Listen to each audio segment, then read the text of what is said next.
Hey music junkies, Professor of Rock, always here to celebrate the greatest artists and the greatest songs of all time. If you love the rock era, subscribe below for daily features just like this one. Now in 1985, synth pop extraordinaire Howard Jones released the album Dream into Action. He had taken the UK charts by storm the year before with his debut album. Humans Live hit #1 there, and the singles What Is Love, great song, that hit #2, and New Song went to #3. We actually have the story of New Song from Howard Jones on our channel if you want to watch it. But both songs also made a dent in the US Hot 100, and Hojo was primed for breakout success in the States. My friends and I have always called Howard Jones Hojo for short, and I've heard fans all over use that nickname, but on one of our pieces a few months back, I used that term of endearment to describe him, and I had quite a few viewers saying they had never heard of that alias before. Is it like an American thing, a Western thing? I'm not sure. Anyway, as I was saying, Dream into Action was released by Hojo in '85, and it's become a synth pop masterpiece. It's had multiple hits that have endured. Like to Get to Know You Well was the lead single, and it was dedicated by Hojo to the original spirit of the Olympic Games. It was released around the time of the '84 Summer Games. It was also used in the John Cusack classic Better Off Dead to great effect. Put that back in, together, where it goes. If I cannot, I am sure you will do. It went to #4 on the UK charts and received rampant radio play here in America. And then came the song that would put Howard over the top in the States, Things Can Only Get Better. The feel-good sing-along chorus that connected with listeners, and Howard went all the way to the top 5. He was up there with the likes of Madonna and Prince.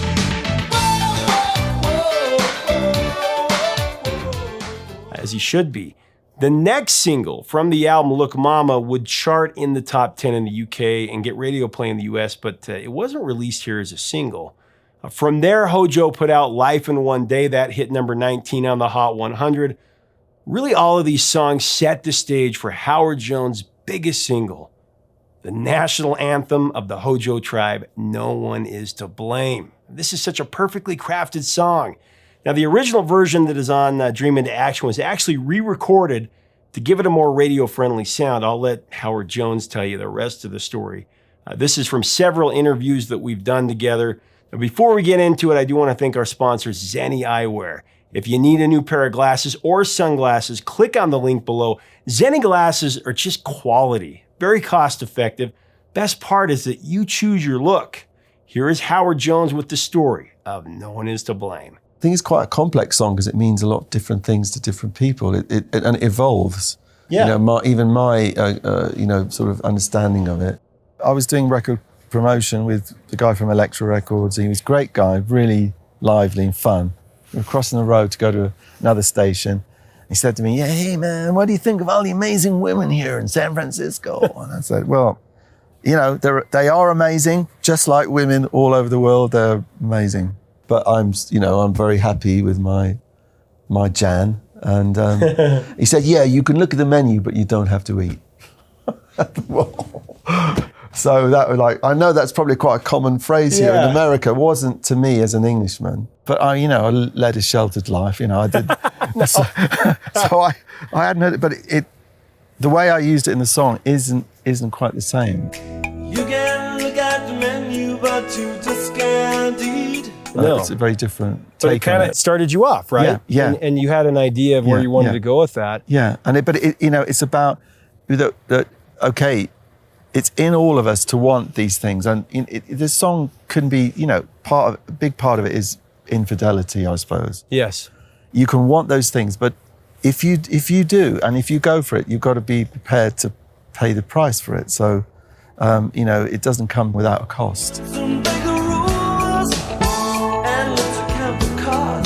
So the song explores that whole idea, of frustration, but also acknowledging that that's what we are. We're human beings, and we are attracted to almost everyone. Yeah. That's actually our nature. Right.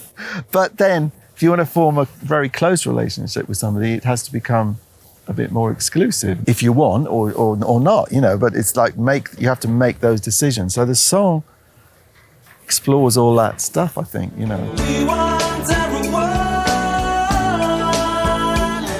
now that I can feel I can articulate it better now than I could when I wrote it. Because you've lived it. I mean, you've had a wonderful marriage. Yeah, A very long, yeah. long marriage. Yes. Nearly 40 years, really, I've been married, yeah. I feel very fortunate.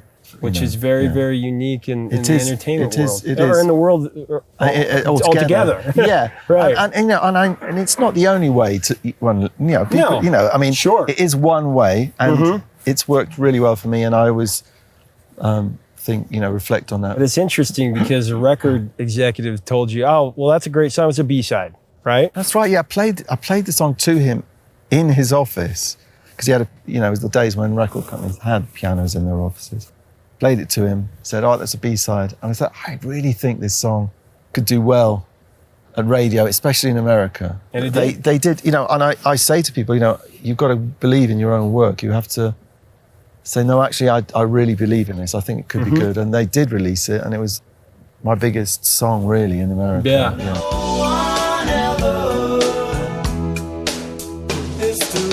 Went to number 4. But, actually, it would have been number 1, because there was one big station, Z100, in Jersey, just outside New York, one of the biggest radio stations, and they were playing it every hour, but they refused to add it because there was some dispute with Elektra. It's one of those things. But the great thing is, everywhere I go in America, everyone knows that song.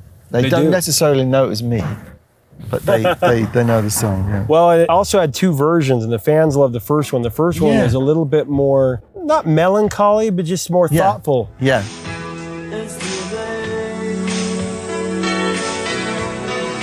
The second one, though, Phil Collins and Hugh Padgham produced. Yeah. And Phil sang background vocals on it. Yeah. Tell me about that experience. I knew Phil because I worked with him on, the Prince Trust stuff. Yeah. So he did it over a weekend down at Genesis Studios, and I think it turned out really well. I mean, there's so many things to say about it. I mean, that percussion loop at the beginning.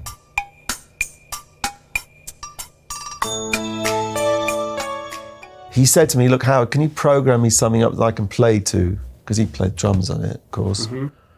And so, Phil Collins has asked me to program up a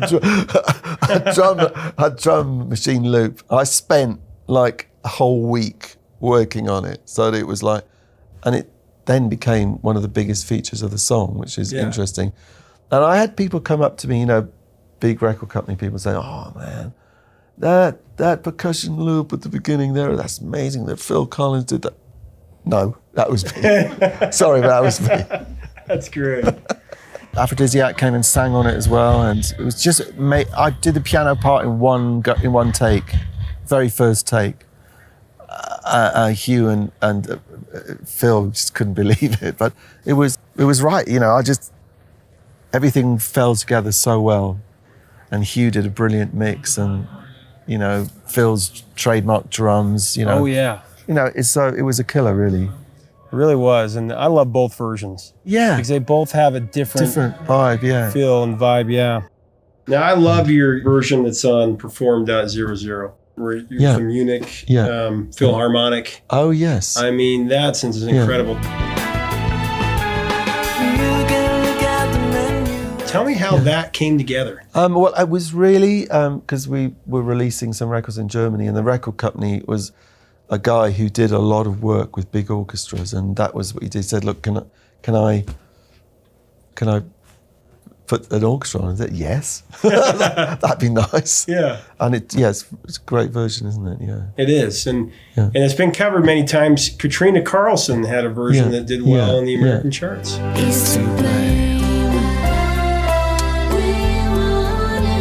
You played on it. Yeah, that's right. Yeah. And also I think it was translated into Italian, and it was released. It did well there in Italy. But I think it's a great honour when other people cover your songs. I think my songs are quite difficult to cover because they have such a big vocal. The high falsetto stuff and the low stuff doesn't always suit every kind of singer.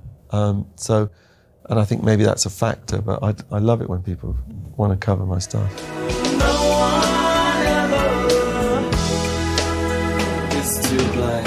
And this song should have been a #1 hit. For your information, the week that No One Is to Blame peaked at number 4 on the Hot 100, it was July 5th, 1986 to be exact. The top 3 songs above it were Who's Johnny by El DeBarge at 3.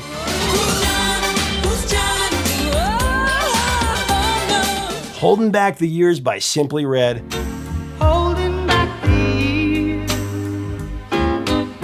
And There'll Be Sad Songs to Make You Cry parentheses song by Billy Ocean.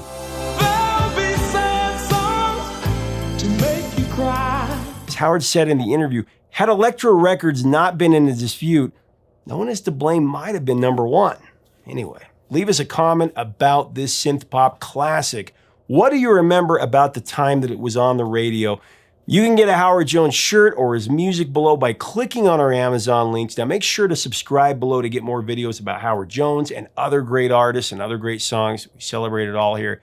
You can also become a patron to unlock even more content, get early access, and help us keep the music alive by getting more interviews and videos.